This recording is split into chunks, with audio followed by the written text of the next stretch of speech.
రామరాజు కూర్చుని బాధపడుతూ ఉంటే ఇంతలో అక్కడికి ముగ్గురు కొడుకులు వచ్చి ఏమైంది నానా ఎందుకలా ఉన్నారు అని కంగారుగా అడుగుతూ ఉంటారు.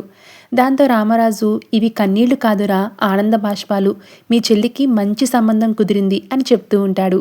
వల్లి అమూల్య తప్ప అందరూ కూడా సంతోషపడతారు ఆ మాటలకి. చాలా మంచి కుటుంబం రా, డబ్బు కంటే పరువు మర్యాదలకు ఎక్కువ విలువ ఇస్తారు.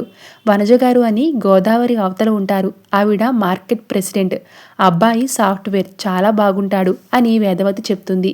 గత కొద్ది రోజులుగా నీ గురించి చాలా బాధపడ్డాను, నా బంగారు తల్లి జీవితం ఏమైపోతుందని బాధపడ్డాను.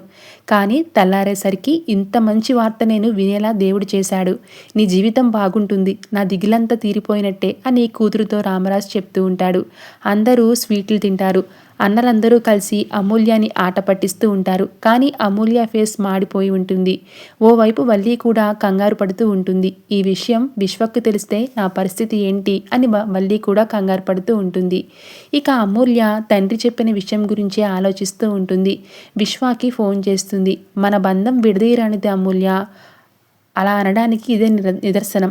మన పెళ్లి తర్వాత నిన్ను ఎలా చూసుకోవాలి, ఎంత ప్రేమగా చూసుకోవాలి అని ఆలోచిస్తున్నా అంతులో నువ్వే ఫోన్ చేశావు అని విశ్వ అంటూ ఉంటాడు. దాంతో అమూల్య, రేపు నాకు ఎంగేజ్మెంట్ విశ్వ, మా నాన్న నాకు పెళ్లి ఫిక్స్ చేశాడు, పెళ్లి కూడా వెంటనే చేస్తారేమో అని భయంగా ఉంది. ఈ సమస్య నుంచి ఎలా బయటపడాలో నాకు తెలియడం లేదు. పెళ్లి చూపులు చెడగొట్టినట్లే ఎంగేజ్మెంట్ కూడా చెడగొట్టవా అని అమూల్య అడుగుతుంది. దాంతో ఆ సంగతి నేను చూసుకుంటానుగా అని విశ్వ అమూల్యకి ధైర్యం చెప్పి ఫోన్ పెట్టేస్తాడు. ఎంగేజ్మెంట్ ఎలా చెడగొట్టాలి అని ఆలోచిస్తూ ఉంటాడు విశ్వ. Thanks for watching.